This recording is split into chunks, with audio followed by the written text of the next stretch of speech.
Man, times are different now, man. I'm 25. Time flies too fast, bro. It fucking does, dude. October came by so quick. It was wild. I was kind of dreading it. I had this idea. I didn't ever think I was gonna make it to 25. I feel that same. I was like, 25 isn't gonna happen. So like Tuesday, I fucking got my phone stolen. Oh yeah, you're saying, damn. How do you get your phone stolen? You just left it at the bar or something? I was at the beach. Oh shit! And you At the just beach. someone just took it. Yeah. Fuck. So. Was it crowded though? No. On a Tuesday? Panther. Yeah. What so the I fuck? think it fell out of my bag or something, and I like. You didn't realize it when you. I realized it almost immediately though. Oh. It was like within like 2 minutes of realizing my phone fell out. So like I just went and traced my steps and just started searching the beach for like 10, 15. And once I couldn't find it, I started asking everybody there.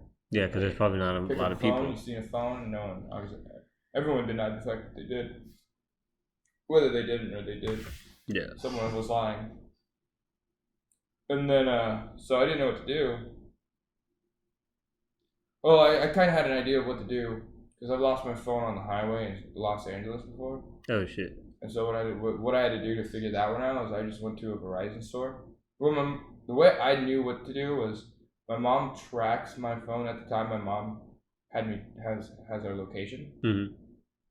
So I called her on a payphone, and this is in LA. I called her on a payphone, and I was like, "Hey," I was in tears, dude. I was so distraught. I was going through a lot. There was a lot that was going on. Is this the Ninja Warrior time? Yeah, that story. that was quite a mess. But I called her and I was like, "Yeah, I lost my phone. I'm stranded in LA. I don't know what to do." And she was like, "Let me see." And she pulls up my location, and she's like, "Well, it says it's right on the highway." And I was like, "I know that." I was like, "Wait, how'd you?" She's like, "Remember, I got your, I track your location." And I was like, "Oh yeah." And so like that gave me the idea. I was like, I just got to go to a store that has an iPhone. And then just or like track an iPad. And you log in. Yeah, and log in and then just see where it's at. And so I went to a Verizon store, and they thankfully were nice enough to let me do that.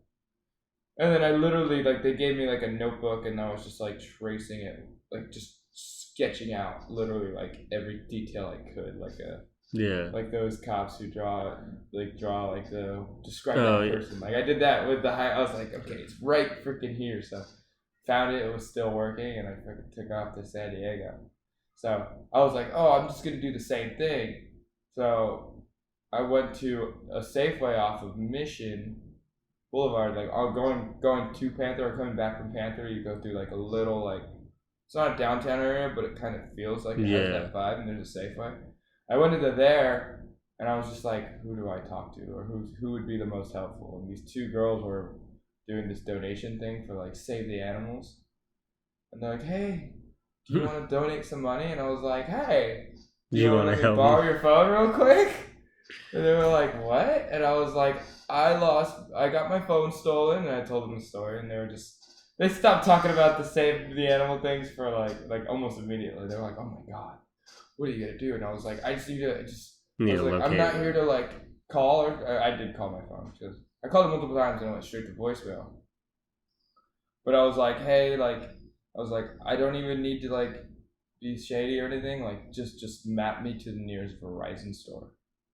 And so she like Google mapped me to the nearest Verizon store, and I was just like stared at the phone for like 4 minutes, not 4 minutes, trying to figure out like where it is. Like 2 minutes just to be like, okay, I gotta go right here, left here, and they were really funny because they were like, do you want a piece of paper? Do you want to write down this and that? And I was like, no, give me 1 more minute and I'll figure this out real quick. And I was like, okay, right here, left there. I'm like, all right, I'm good. And they're like, are you sure? Like, you're not going to get lost? And I was like, I've done this before. Yeah, I've been here.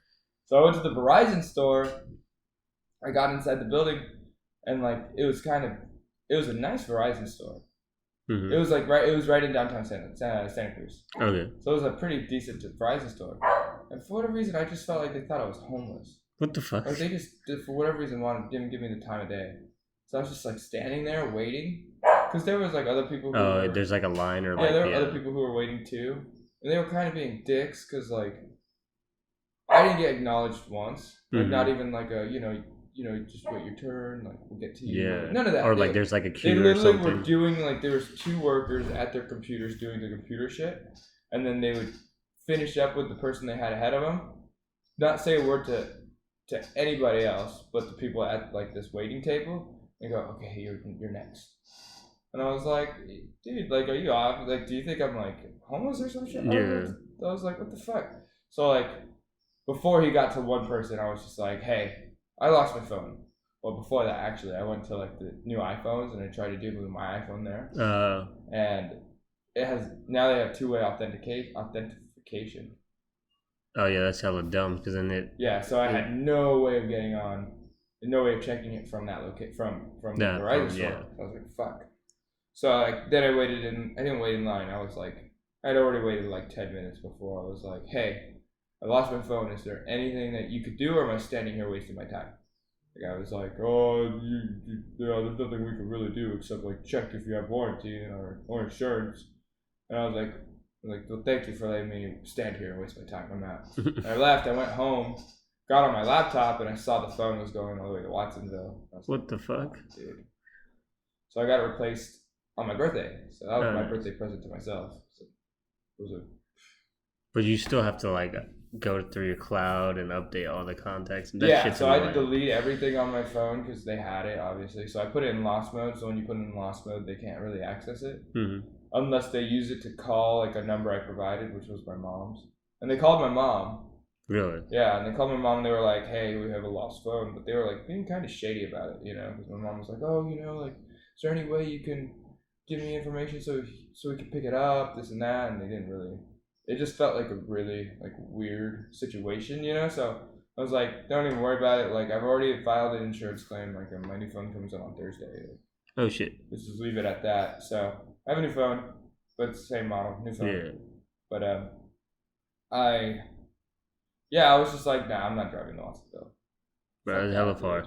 I was like, I was talking to this about like my aunt and her, I want to say boyfriend, her significant other. I'll say that one. I don't know what their thing is, but they're definitely like in a serious something. And they were telling me, they were like, Watsonville's not that far. I'm like, bro, it's like by Sac. I'm like, no, it's not. It's on the way to Sac though, isn't it? No, Watsonville's towards the coast. Oh, it's on the way towards Monterey? So yeah. Oh, yes. okay. Yes. The other way.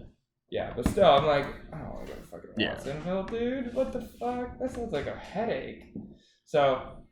And you don't know the area, so I don't know what's gonna be out there. Like, you could be getting set up or something, right? And that was what my thoughts were. My dad was like kind of on that same line. Like, I don't know if this is a setup or not, and I don't want to run that risk. Yeah, I think I can handle myself, but I don't want to have to do that.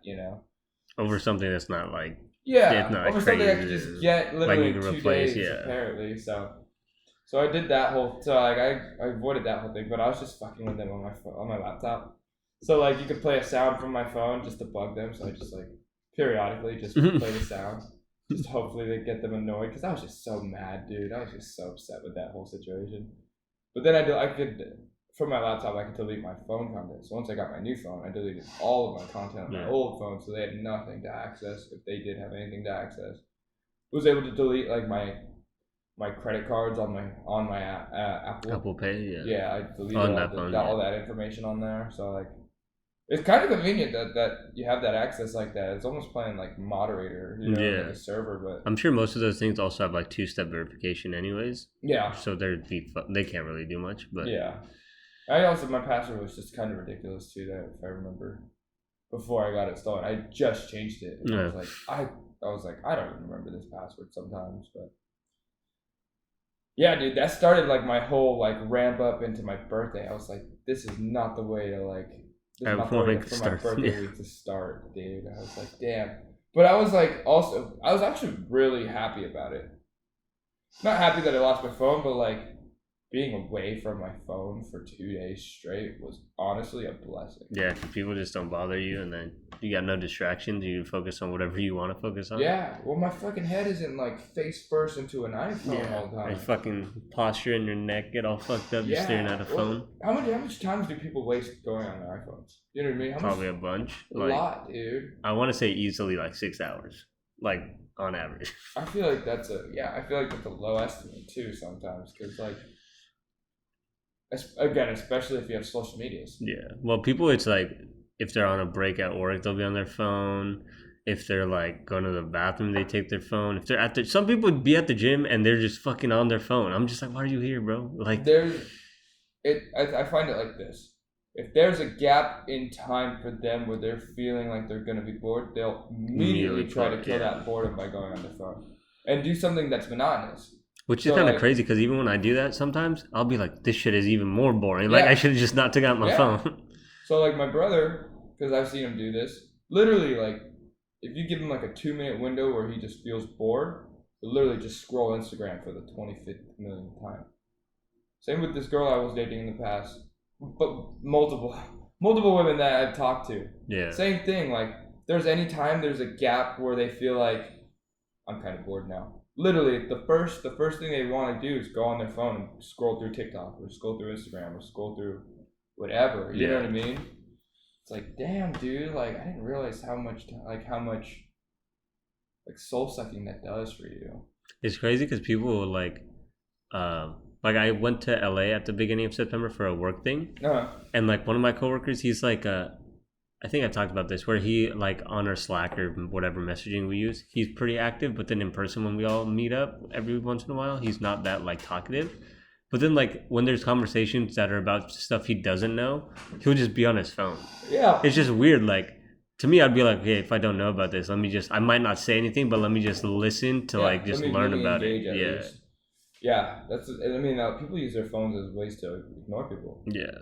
Because that was like you just stated an example right there. That happens all the time. People are like, I don't care for this conversation. What do I wanna? Yeah.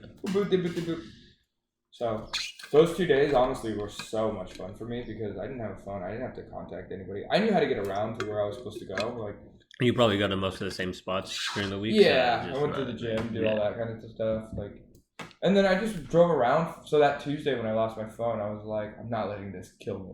Like, I'm not letting this ruin my vibe. I'm on a high right now. Oh, yeah, because you have the day off, huh? Yeah. So what did I do? I just started driving around. Like, I literally was like, I went to Woodside. I just drove through the Woodside neighborhood, just like through the streets. Like, just to check the area out, just to be present, you know? I went to like Almaden, drove through Almaden a little bit. So I was just like, this is fucking awesome. Just fucking blaring music. Yeah, just chilling. Just had a CD going. I was like, yeah, dude, fuck, man. Like, I miss this feel. Like, the moment I got my phone, I was kind of dreading it. I was like, damn it, dude, now I have to go back into reality. I feel like that today because basically like a week and a half ago, like I was like, oh, work and school is about to pick up because a bunch of people had like took work off. And then school was just like wrapping up for like the first session. So I was like, I'm going to be off socials. And then I'm like, fuck. It was so easy getting so much stuff done when I was off. Yeah, man. But just feeling like you have a more complete day. Or like, just like people don't bother you. Yeah. That's what I liked. It was like the lack of access I had to people, right? Like texting them or calling them. Yeah. Made me want to spend more time with people. Yeah, because if you just talk about everything on text, then like when you meet people, there's nothing to talk about, kind of. Yeah. Well, also at the same time, you're still socializing, and for me, I have a limit. Yeah. Like especially because of my job. Like I socialize for a living. Yeah. Like that's my job.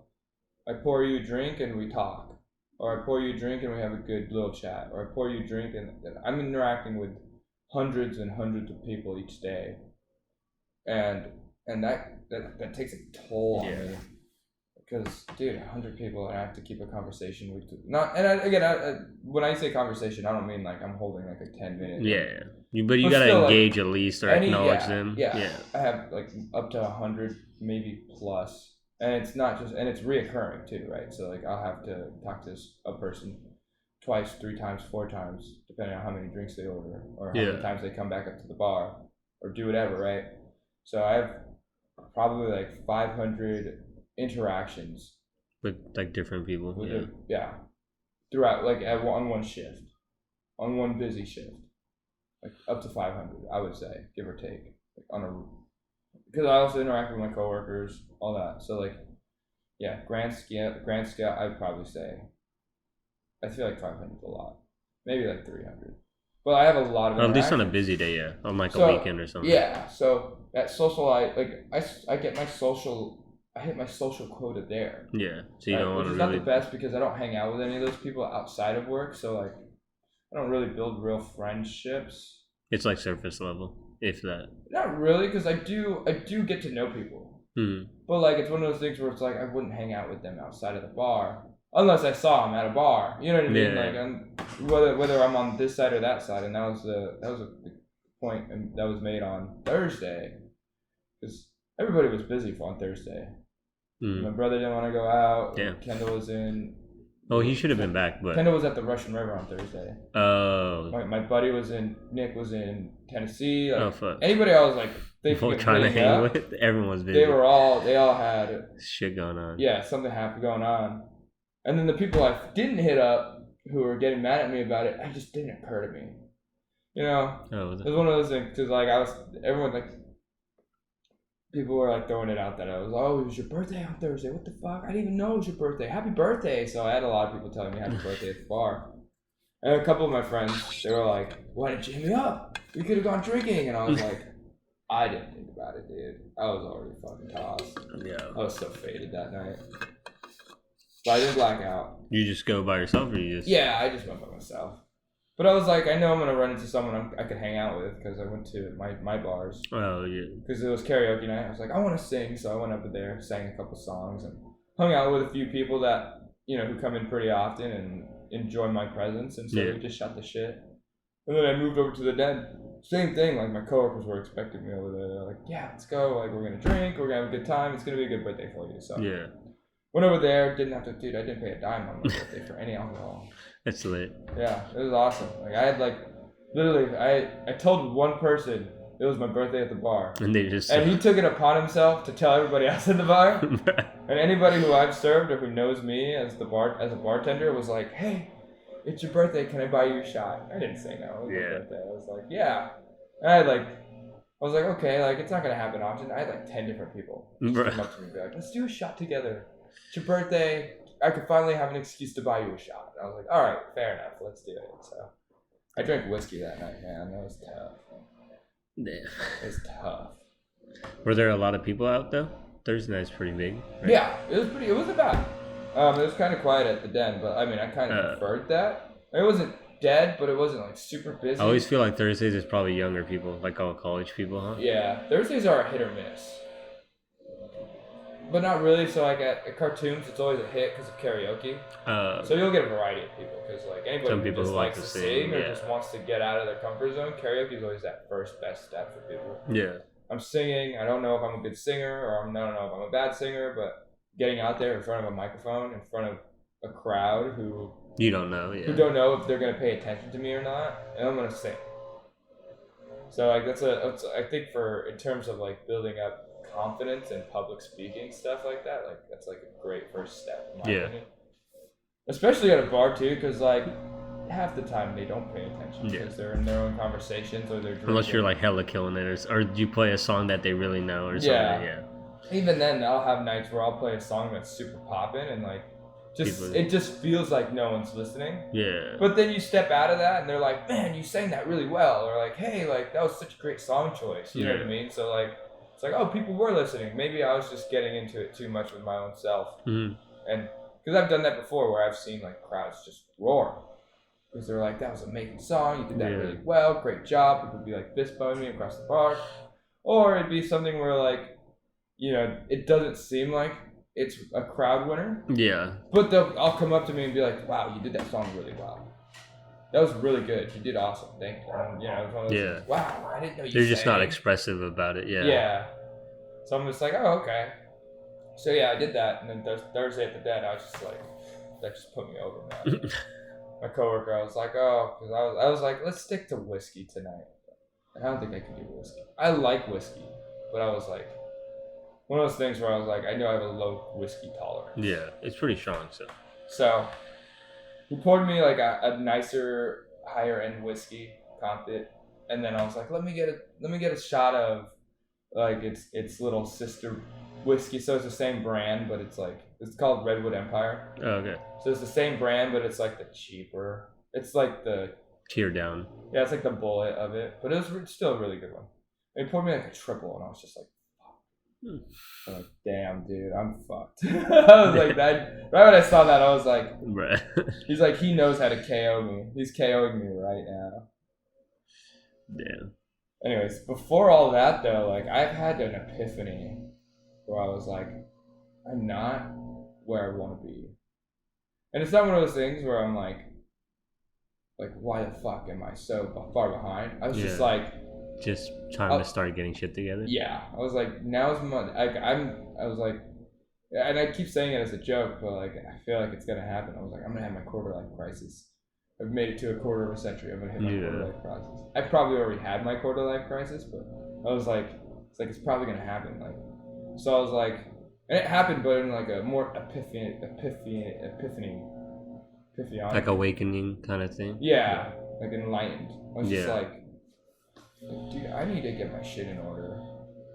You know, I had that moment where I was like, I was like, I don't feel like 25 hit, but mentally I was like 25 hit. You know what I mean? I'm like, I gotta kick it up a notch. I gotta kick it up a gear. Yeah.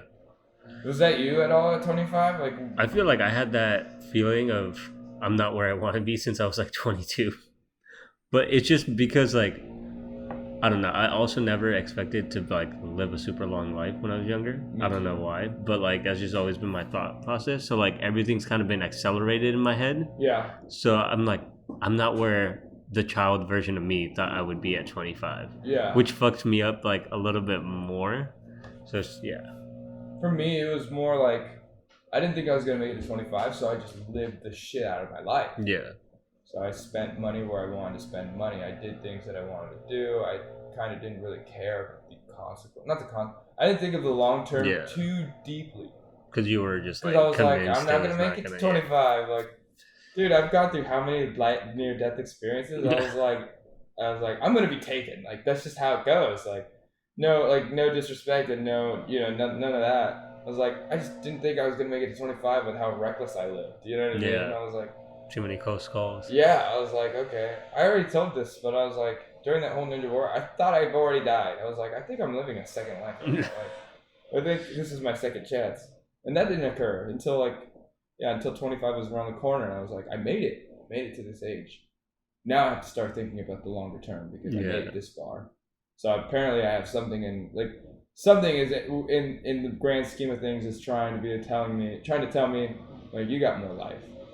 Right? It ain't over for you at 25. You got more to go, so you better get that's when I was like, I really have to start kicking things into high gear. I think like what puts it in perspective for me is my dad had me when he was 30. That's only 5 years from now, and I'm just like, bro, I can't even like compute at that level right now. Well, I was talking to a couple of these girls at the bar when I was working on Saturday, and they went to Valley. They were Valley girls, Valley Christian. Oh, okay. They were above us. They're like, we're 26, and I was like, yeah. And she was like, and the clock's ticking, and I was like, for you. Yeah, right? It's different for girls because they have like a hard. Yeah, they were like, I don't know how we got into this conversation, but they were like, once we turn 30, like our eggs that we produce become less. Right? Yeah, they start to deteriorate, or like they cut in half or whatever. Yeah. Yeah, your production of eggs in your ovaries is less as you age. That's just how the natural thing. And so like I was like, yeah, the clock's ticking for you, but for me, like, I'm well fine into my 30s for sure, at least. Yeah. Like I've seen people have kids at 40. I've heard of a story of a guy who had a kid at 60. Right, but that's on the guy's end of things. Yeah. Right. So I was like, women are running out of time on that. Yeah. In that aspect, if they want to pursue. That's why there's always like once you hit close to 30, there's always that pressure of like marriage or kids or something. Yeah. So I was like, but that's the thing is I do want that. I do want kids. I do want to have that life. Yeah. But like for me, I see it on a bigger scale. Because like I was like, what do I want? I never asked myself that and fully answered that question. I was like I want to own a bunch of land. and just be able to bounce when I want to bounce. Mm-hmm. So like I want to have property in Vegas or San Diego or Oregon or like Dallas or Austin, and just feel like, yeah, I'm not feeling this scene in San Jose right now. Let's go spend like a month in Texas. Let's go spend a month in Florida. Yeah. That's what I want to do. So like I've been on like a very big like, what the fuck? How the fuck do I get there? Like how am I gonna get myself there? So I've been like doing this like mental, like working backwards kind of. Yeah, I'm like visualizing. I'm visualizing like the different paths. I'm seeing that for myself. I'm like, I could see that being a reality. How do I get there now? How do I build those gaps between where I am now and where I want to see myself there? And how long is that going to take for me? Because I don't have that timeline yet. Yeah. Because like for me, I'm like, I want to be there, and I'm not unrealistic in the sense of I want to be there tomorrow. Yeah. I don't even throw a time on it because I'm like, I don't know when I'm going to get there, but I want to get there. But I hope it's soon. So I'm like, I haven't been this motivated in such a long time. I think it's been since high school. Probably because like this is the first time you have like a concrete end goal. Yeah, well, I've always dodged that like reality where I'm like I really don't know what I want to do. I really don't know what I want, and now it's all starting to like unravel itself, and I'm like, oh, like it's been smacking me in the face all day long, and. Again, I think I lost, like, I used to be such a driven person, and it's been a wavering drive. Yeah. Like, I feel like I still am super fucking driven. And I think I said this. I'm very driven, I just didn't know my direction. Yeah. But, like, in high school, that's when I had both, because I was super fucking driven. For soccer and I had soccer. Yeah, and I was like, oh, I could take this all day long. Like, all the practices I've gone through, I would do 3 practices a day. Yeah. And I would feel amazing. I'd come out of all those practices and be like, let's go forth. I'm ready to go 5 more. Like, yeah, I loved that aspect. I loved being pushed.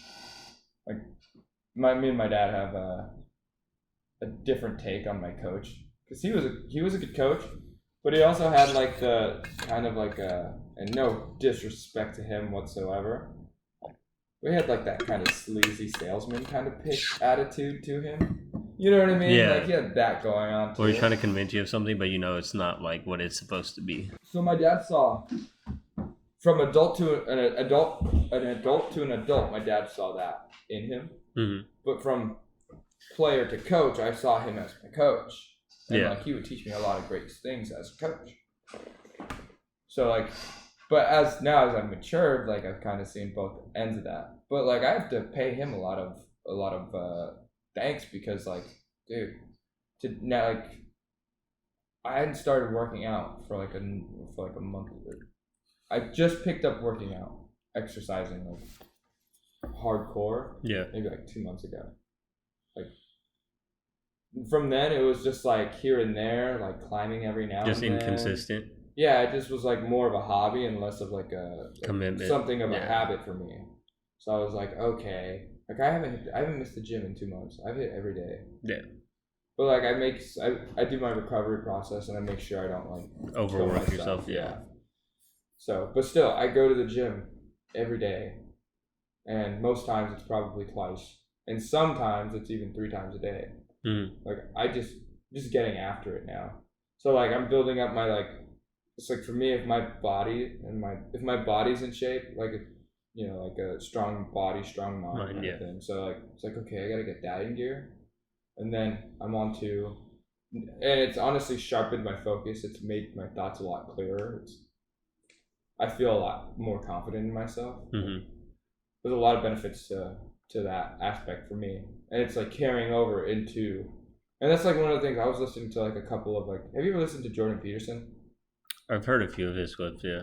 So he's a cool guy. He's a psychologist. He's like based out of Canada, but like he has that like he's like you need to like develop that monster in you, like create that monster inside of you, but keep it under control. Yeah. But you have to have that monster inside of you. So like a lot of people don't. A lot of people, I mean, like they don't have that dog in them. Yeah. They don't have that monster in them. So they have no way of being fierce because they don't know what ferocity is. Yeah. So like I've been doing like fighting sports now. I've been doing fighting sports, doing like parkour and free running, and then I'm lifting. And like all of those are building that fucking that just grit in me where I'm just like I'm going to rip this fucking weight off the floor. Yeah. Or I'm going to pummel this guy's face. Or I'm going to strength. I like David Goggins too. He always I'm taking the fucking soul today. Yeah. I've started telling myself that I'm like I'm gonna take souls today. Whenever I think of like someone saying like that monster in you, I just think of Mike Tyson. Just yeah. Like, oh my god. Yeah, dude. Fucking beat. Yeah. There's who did he fight? He had just gotten out of prison. Mike Tyson just got out of prison, and like he had a fight coming up. And like this guy he was a white guy who's I forget who it was. Yeah, there's like a video of him like before prison and after, and he just looks crazy. Yeah, dude. The guy's all relaxed and comfortable and like talking mad shit, and you just see Mike Tyson just stare right through his soul. Yeah. Just like I will destroy you. That happened with Mirko Crow Cop and was it Vanderlei? It was what was his name? Why is this escaping me? But same thing, Mirko Crow Cop. He was like a KGB agent, like killed people for a living. Yeah. And this other guy, his nickname was the Axe Murderer, but I can't think his name. Anyways, like he was the guy that would like intimidate people and like would destroy you in the psychological game before the fight would start. And watching that stare down before the fight is crazy. It was just one of those things where one guy had that fake like I'm gonna rip your face off, and the other guy just like you just tell the other person just not human for those instances. Calm, like I have ripped faces off. Like you don't even know what that experience is like. I'm going to murder you. Yeah. Like that's the kind of dog you need in you, man. I was like, yo, that's where I'm getting myself to. But at the same time, you got to learn how to control it. Yeah. Or else bringing it back to reality where you're like here, where I'm not like I'm gonna rip everybody. Like you're not on that like 24/7. Yeah. Yeah. It's like that duality of like, you know, I'm gonna be that Buddha, peaceful, like easygoing person, but you fuck with me once and I would end you. Yeah. That's where I've been at lately, honestly, in my own head. So I don't want anyone to cross me because I don't want to have to do that. You know, so I don't usually let that happen. But yeah, man, like life has just been like it's kicked a gear up, you know, and I'm fucking ready for it. At least I think so. I just need to keep riding it. Like I was listening to Joe Rogan. I keep on referencing a lot of different like figures today, but listening to Joe Rogan, and he was like, yeah. No, I'm not going to quote it because I just lost the quote in my head. That train of thought just sailed. It'll come back. No, dude, I've just been super driven though. I've been like, I want to get that app developed now. Yeah. I'm more into doing more shit. I'm trying to find more ways to source income. Like I was talking to a coworker last night, and he also looked at my planner. He was like, "What's all this?" And I was like, "You gotta find passive income sources, dude." Yeah. If I want the dream that I want in my head, where I have that family and I can travel where the fuck I want, and we have multiple properties, and you know I need a lot of income. Yeah. I need a lot of passive income for that. And you can't be just like working for like 6 different companies at once. So no, it's like, not actively. Yeah. Like I'm working a bar job and I don't even want to get a second active job. Yeah. And I might, but I don't want to. You know what I mean? I don't want to take away that freedom from me. So it's like I'm trying to figure it out because I'm like, okay, I got to start building my capital now with what I'm doing as my job right now, because without that, I can't even put investments where I want to. Yeah, you can't fund whatever you want. Yeah. And then it's a matter of how much research do I want to do in investment opportunities to really jumpstart where I'm going, right? So if I put my capital into developing an app that I think is going to be successful, right? Is that going to be the method that gets me more, like a better revenue flow? Yeah. Faster than, you know, just playing it safe and just throwing it into bonds and stocks or like, you know, property. Yeah. Now, like, because like they say property appreciates or doesn't depreciate over time. It keeps its value. If anything, it grows its value, but that takes time. Yeah. Same with like, unless you are like that GameStop. Yeah, like the day trader people. Stock, who kind of manipulate the market in that sense. You're better off just putting it into like some solid companies and leaving it there for a while. Yeah. I mean, a lot of people do. They put into Tesla, Apple, all those. Yeah, like that the blue have chips. that Yeah. have lasted or have stood the test of time. Yeah, usually a lot of tech stuff because it'll always be around. Yeah. Well, most of them, but see, and that's the thing where I'm going. I'm diving in a little deeper into like what's the next thing that people are gonna need. yeah. So like it's like okay, and this is how I've been like. For me, it goes back and forth in terms of like seeing that goal complete. Because I'll see, okay, this is where I want to go. How do I get there? Okay, I have to have the money. Okay, that's a step back. That's a step somewhere in between. How do I make that money? Well, I'm working a job right now. Okay, once I build enough, okay, now I'm working forward. Okay, now I got to work backwards to fill that gap. Okay, what's the next thing that's going to be big? And I don't know yet. I haven't been able to deduce it, right? But what are the essentials? So again, I'm working a step forward. Essential things that we need to live and survive, not even to thrive and be in the society that we're in, but like water, food, shelters. Okay, that's very vague, and those aren't like investments that you can really make clear. Mm-hmm. So what's the next best thing that people are interested in? Well, now it depends on the atmosphere and the culture and the society that you're catering to. Yeah. So like today, it's not split at all. It's very, like you said, tech based. But now we got to dive deeper into that. What kind of tech? What is the tech direction that we're going into? Is it best camera iPhones now? Because that's literally where iPhones like plateaued at. Yeah. Look at our new cameras. We got 3 camera, and then Samsung will come with a thing that has 4 cameras on it. Yeah. So. Okay, so I don't know if that's the market because they haven't really found like there's nothing. They're not growing there that's going to be a boom in that market. Yeah. Or you could look at it backwards too and go, okay, what is going to bust? What is something that is going so well but shouldn't be going well? Right. So like back in 2008, back in the 2000s, the .com bubble, right? That was the .com crash. Everyone was on that .com hype. And it had a crash. And then it was the housing. Everyone wanted to buy a house, but no one could afford it. And they were just giving out loans, giving out loans like it was candy on Halloween. And anybody who couldn't pay those loans, a lot of people saw through. Actually, not a lot of people, but a select few people saw through that shambles of like, oh, this is a crash just waiting to happen. So it's kind of figuring out what's that. So I've literally been like, researching, or no, I haven't researched fully yet, but like literally just thought provokes of like, okay, what kind of tech, like what kind of materials do you need to build a phone? Yeah. Or to build a computer?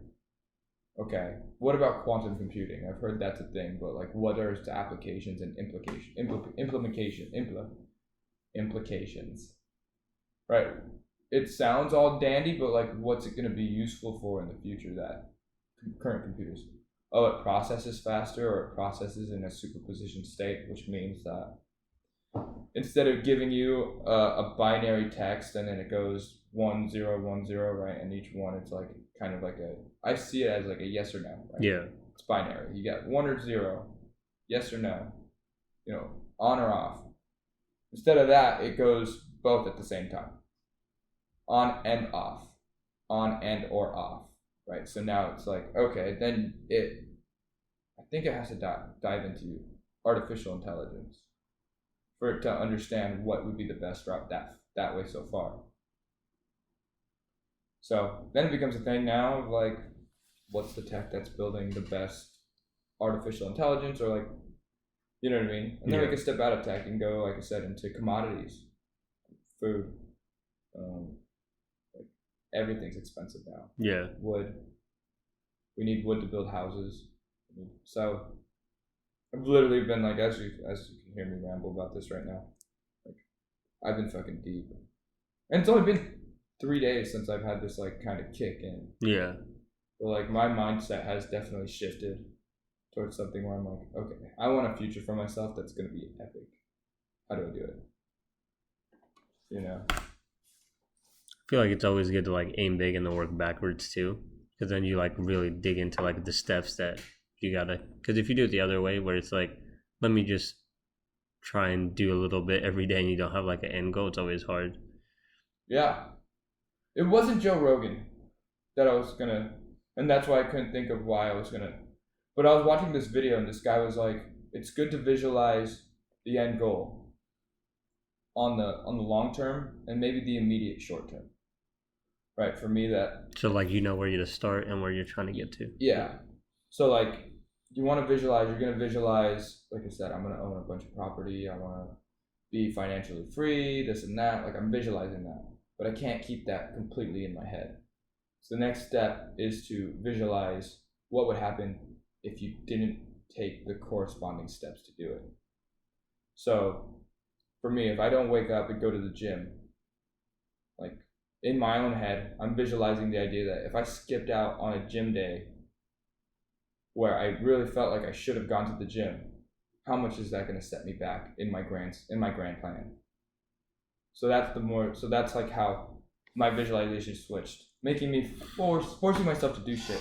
Some days I don't want to do shit. I don't feel like going to the gym today.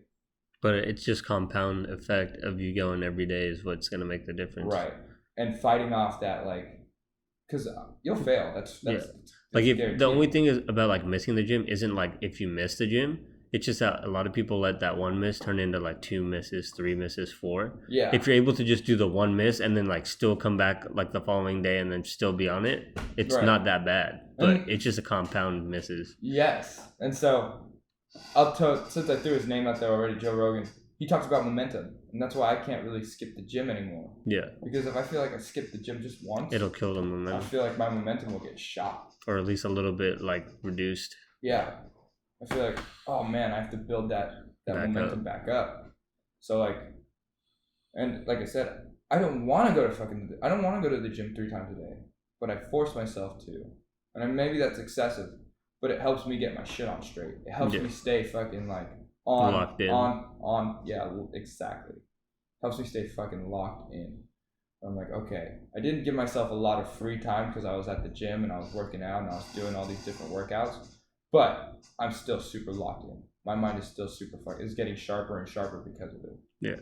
And then like I said, I think people who are building up their bodies don't realize that they also building up their minds in the process. So the gym is not just a physical workout; it's a mental workout. Yeah. So again, especially on the days you don't want to really don't want to go. Because like that happens. There's not a day like there are a lot of days where I'm like, fuck dude, I'd rather not go. I'm so tired. I fucking just don't feel it.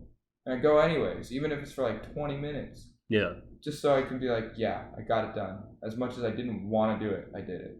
I fucking forced myself to stop being a bitch and going in and getting after it.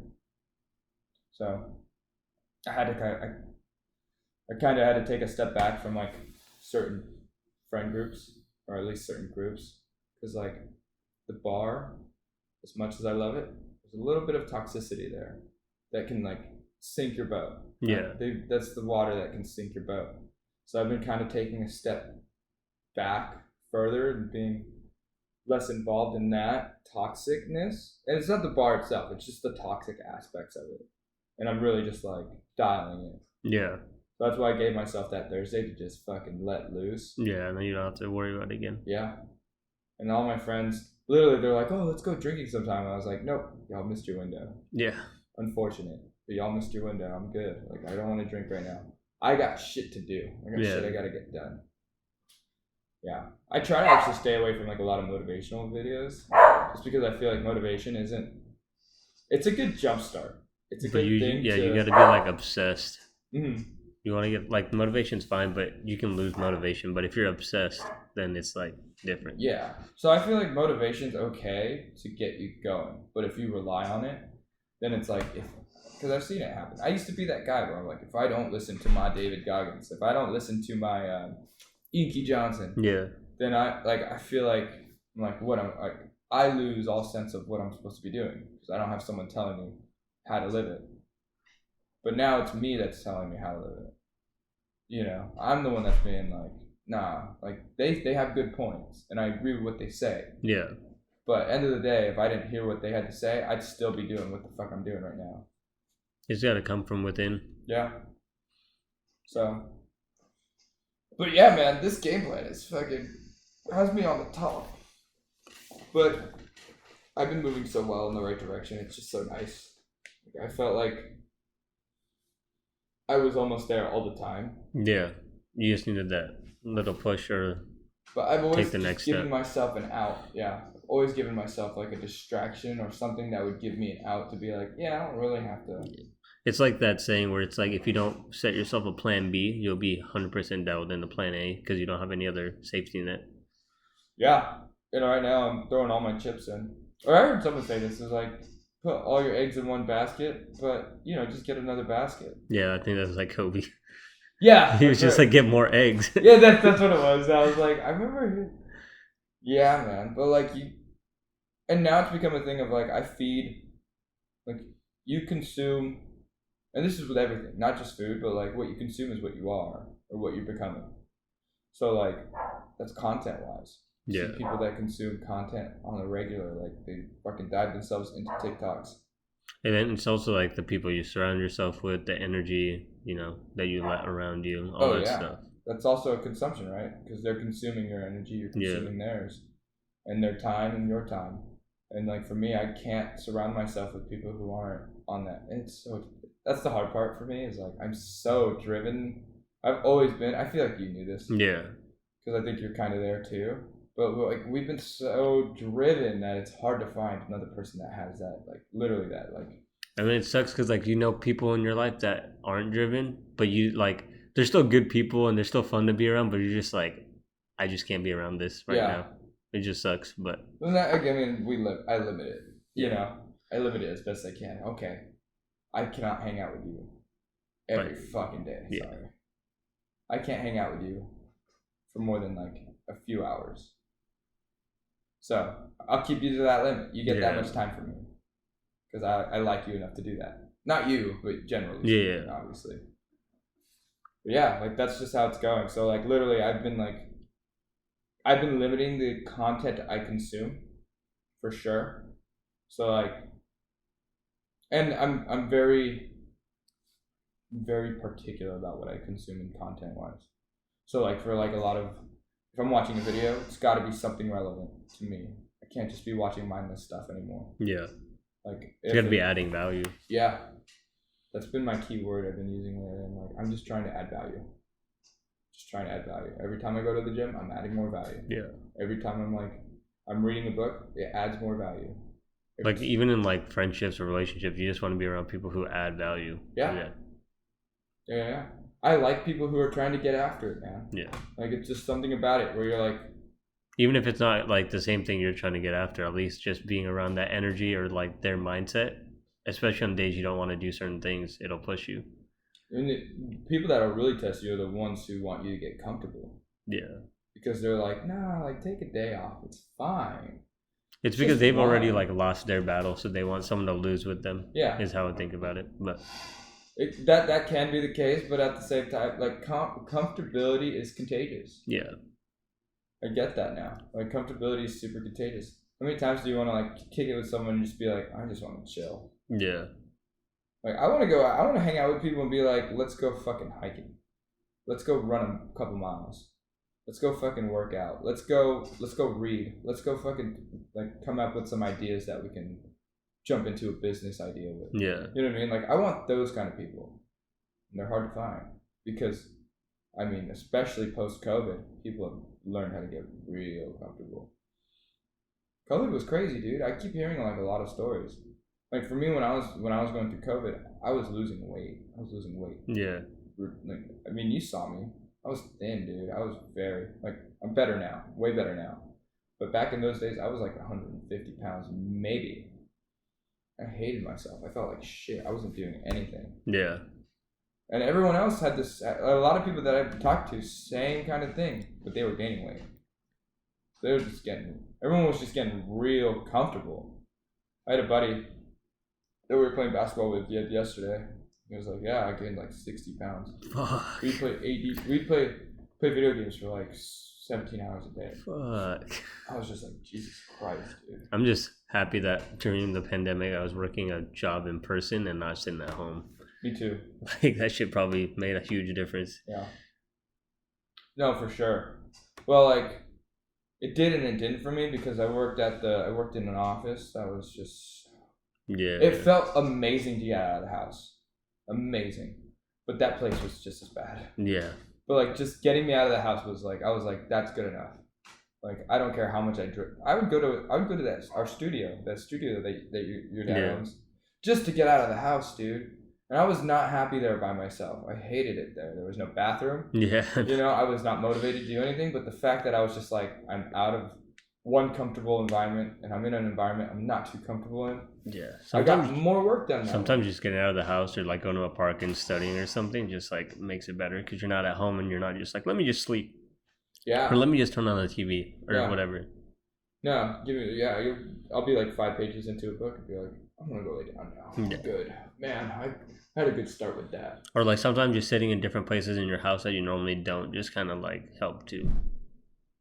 That's the thing is like I feel like people are smart when they build a house knowing that they're gonna work remotely. They'll dedicate a room to making a work environment so they make it feel like it's that's the only place they can get productivity. It's separate from the house. It's separate from when I step into this office, it's not comfortable. Yeah. I'm not home. I'm work. I think that's what I think I want to do that. Just have like a zone or like an area. Yeah, my house. I mean, I used to have it. It was outside though, and now it's kind of a storage area. But like, God, I'd want a dedicated room just to be like, okay, time to fucking hunker down and get shit done. Yeah. You know, I don't have it here, which is bad. I feel comfortable at every spot in my house. Yeah. So I got to find a spot where I could do something like that. Because I don't want to work out here. I'm comfortable out here. Yeah. You know, I don't want to work in my room because that's the worst place you can start doing your work. So, yeah, man. I've been really, I feel like my dynamic has definitely changed, but I haven't. You know? Yeah, like you're still you, I'm but still it's just me. Your mindset is different. Yeah, like you still get like you see me. You're a friend of mine. I'm still gonna give you the same kind of like love that I give that I usually give. But like my mind is super focused on me. Yeah, I've taken just got out of a relationship, and I'm finally into that bubble where I'm like, now it's time for me to grind. Yeah. Without distractions. And I'm actually fucking hyped for it. Kind of missed that. Because like I feel like it was different. I mean, it's always hard splitting your attention between like what you want to do and then another person. It's just yeah.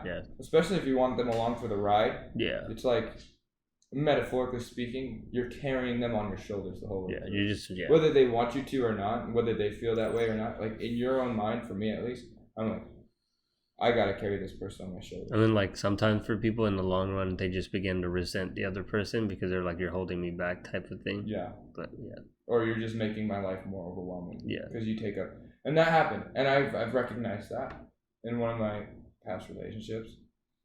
I was like, oh no, like, and it took me it took me like a few days ago to recognize this, but I was just like, I realized that the person that I was in a relationship with was kind of in probably a similar perspective as me, and that's why I'm like very thankful for it. And again, I have all the care in the world for this person, and I still do, and I always will. But I'm like, she kind of opened my eyes to the idea. I'm like, as much as we want to make this work, it's just not gonna work. We're not ready. I'm not ready. Like, let me level up. And I kind of told her that. I was like, I'm gonna step aside. I need to level up. I need to go conquer mountains. I need to go slay dragons. I need to go through like a hellfire. You know, I need to conquer this. I need to level the fuck up before I even think about getting into any other relationship anymore. Yeah. Like I've realized that for myself now. And this is what I was getting at. So like when I first moved back and we were going to Reno, we talked about this. Because it was like you and I was like, I gotta dedicate to me, you know. But if I fell into a relationship, like it'd be more me focused, and I definitely didn't follow that case. But I don't think I believed it either. You know, I knew I was gonna fall into this trap. And now that I fucking got my foot caught in the bear trap, I'm like, oh no, I really need to stay on my own. I really need to just dedicate to me right now. and focus on my own shit. Because now that I am wholeheartedly with everything in, like I'm all in. I'm committed to this. Yeah. Like just like tunnel vision, you're just focusing on what you want to get to. Yeah. I was like, let me get there first, and then I can do what I said I was wanting to do. Yeah. But until then, I need to get there first. So I'm fucking hyped for that. Should be good next year. Yeah, man. I forget we're at the end of the year. No, it starts today. For me, it's always gonna. That's my mantra. It's like it's gonna. Don't wait till the next year. Yeah. Can't wait. I always feel like, you know how they say it's not how you start, it's how you finish. I don't know why people hype up like resolution and stuff at the beginning of the year. You want to end on a high note. Like, sure, you want to start on a high note, but like you gotta end on a high note. Yeah. That's how I feel. That was me for my birthday, dude. Because literally, I was like, I want to feel good when I turn 25. Yeah. And I just went on a fucking lifting hype, and I have not gotten like it's annoyingly hubris, or no, it's annoyingly. I don't want to toot my own horn, but people are like, you're looking bigger, you're looking fuller, you're looking fucking healthy, and I'm like, fuck yeah, I am, and I'm not even at my peak. Yeah. I'm not even where I want to be. So you're complimenting me now. I was watching these videos. It was like, guy would ask, like, you know, what would you rate yourself? And like a lot of people would be like, I'm 10. Yeah. I was like, but that leaves like no room for progress. For growth. Yeah. Yeah. For me, I see myself honestly as a solid 6. Yeah. And I'm happy about being a 6 because I'm like, dude, there's so much potential for me to make that 10. Yeah. I'm like, I can get to 7, 8, 9, and 10. That's 4, right? It's like simple math. That's 4 more things. That's 4 more steps I could get to being an actual 10. And I will never think I'm a 10. Yeah. I will never have that mindset. There's no such thing as perfect, yeah. People can be like, you're the most 10 out of 10 person in every aspect, and I'll be like, I'm maybe an 8. Yeah. I'm maybe a 7. I got more shit in me. I got more dog in me that's ready to fucking fight. I'm fucking hyped, man. It's good. I need more people like this, Yeah. though. That's the biggest problem that I have. It's like, you gotta surround yourself with like-minded people. Yeah. Yeah. Because I'm in an environment where people are very comfortable where they're at in their lives. And I fell into that trap. I was like, oh, dude, I'm making good money. Yeah. I'm working a fun job. I'm doing this. But now I'm like... But then you start to realize you're plateauing. And then you gotta like... Yeah. You're either plateauing or like you've hit the ceiling. And or like sometimes it's even you've fallen off, but you haven't realized you've fallen off. Yeah. No, there's a lot of ways to look at it. But for me, it was like, I'm not hitting the ceiling, but I feel like like someone's clipping my wings. You don't want to like settle. Yeah. I feel like I'm clipping my own wings and I don't need to. I'm gonna fly. I'm soaring. But now it's no longer talking about it. Just being about it. That was my last mantra I gave myself. I was like, dude, I keep talking about it. I keep fucking like feeding that. And I'll keep feeding it. Yeah. But I'm gonna keep it quiet. Yeah. It's time to work in silence. Sometimes it's better to like not tell people your goals and just surprise them. Yeah. That's the goal. That's the idea. I always like that. Cause it's like it's a revenge arc. Yeah. And I have no revenge towards anybody, but like, if anybody, it's a revenge to myself. Yeah. Because like, there have been spurts where I'm like, I'm at a peak right now, and then I fucking just fall the fuck off. And I'm like, well, how the fuck why am I so miserable right now? So now it's like, and it's because I recognized that I was like, oh, I'm just at the top right now, and I just I'm never gonna make it to the top until I've made it to the top, and even then, I think there's still more to climb. Yeah, I think there's it's endless. Yeah. There was this manga I just started up. It's a Korean manga, and it was like the premise of it was like there's this tower you have to climb, and there's 100 floors, but you have this stone that can regress you back, and you can start over. Yeah. So like, oh, you're about to die. Okay, I'm gonna use this stone, regress, start over. And there's one guy's like, I won't. I will not regress whatsoever. If I die, I die. Like, that's the end. That was the end of my journey. But I'm not going back to this, and I'm not doing this again. And so he gets to the 100th floor, And at the 100th floor is a demon. And the demon's like, hey, you made it to the top. Now, that was just a tutorial. Like, are you ready for the main game? And the premise was like the main game was doing it all over again. Yeah. And he went, no, I'm not doing this. And the demon's like, well, that's not how it works. And he goes, okay, well, I'll come back. And like, this demon's overpowered, OP. Yeah. Right? Guy can't even defeat it as of now. Trains for years and years. Finally defeats the demon. Doesn't take the tutorial prompt because he doesn't want to regress. And just breaks through literally the ceiling. Yeah. Into this new environment. And he's become the baddest motherfucker. But he's like, there's still more floors to conquer. And there's not, right? Like but in his head, that's his mentality. That's me. I can make it to floor 100. I could destroy that ultimate demon. There's still more to go. Yeah. I still have more to do. I'm ready for it. Well, let's see what happens in the next year, and hopefully. Fuck, I know, dude. I'm talking all this shit, and you see me next year, like fucking. Clip homeless. This back. Homeless as fuck. No, I can't. I can't do it. I don't think my mind will let me anymore. I can't fail. Well, you know what I mean. Yeah. Like I don't want to see that big failure. You don't want to look back and being like, I should have done X, Y, and Z. Well, that's the when thing you could have done it. My mind is like, it's not that I want to not back up what I say. I do. I just want people who do believe in me to feel like they're believing in the right person. Yeah. Or they have the right beliefs in me. You know, I don't want other people. And again, Inky Johnson also touched on this. He's like, you're not doing it just for you anymore.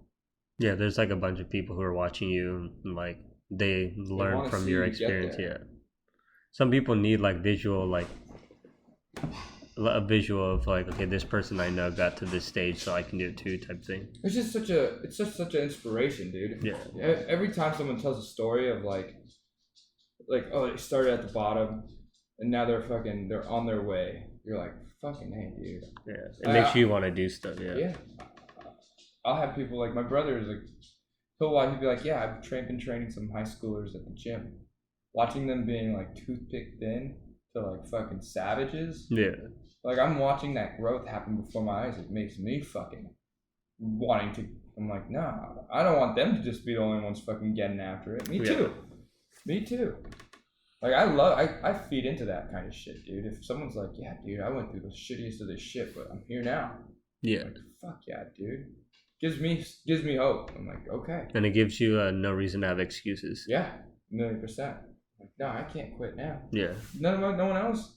All the other people that fucking haven't who have at worst, haven't quit. Why would I want to be the first quitter? I ain't gonna ring that bell. Very motivated. It's good though. Yeah. It's a drive. Yeah. It's a drive. I mean, like I said, I gotta find more people like it. And I'm not going to find them at the bar, unfortunately. I don't know where to find them now. I don't know. Some people just like hone in. So it's hard to tell that they're super determined and focused because they're just like to themselves. But yeah. Well, like I said, just not only that, I just see a lot of people who have a lot of potential getting real comfortable. Yeah. And squandering their potential. It's like what we were talking about with like Kendall and stuff. Like, some people don't see potential in themselves, which is like half the battle. Yeah. But then like the people who already see the potential or have been told by others you have potential and you don't do anything, it's kind of like you're shooting your own foot. Yeah.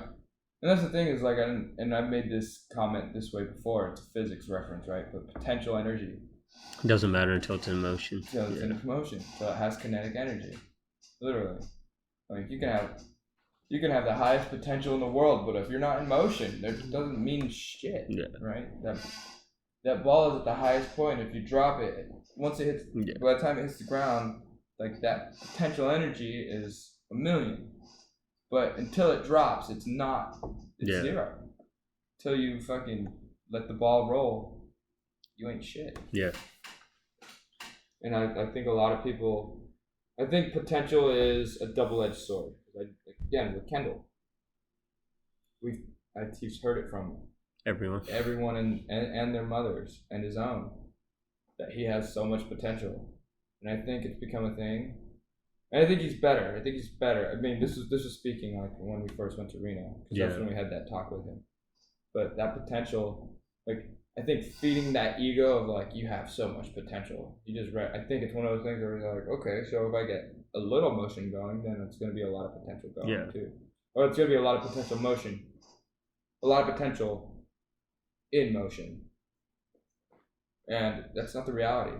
You got to do all the groundwork. It's a snowball. You got to build up. Yeah. Snowball effect. You need to fucking build it up. Potential's like a long term thing. Yeah. Not like, you can't like skate through the early stages. It's probably when you got to put in the most work.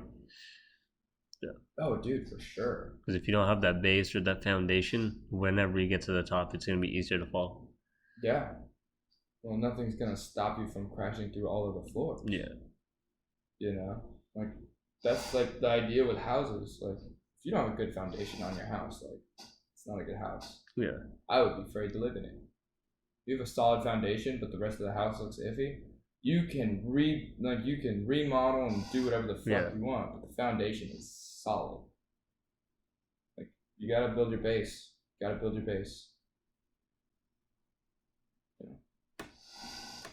Yeah. It was very I felt like I talked a lot on this episode. It's good though. Felt like that was my quarter life epiphany.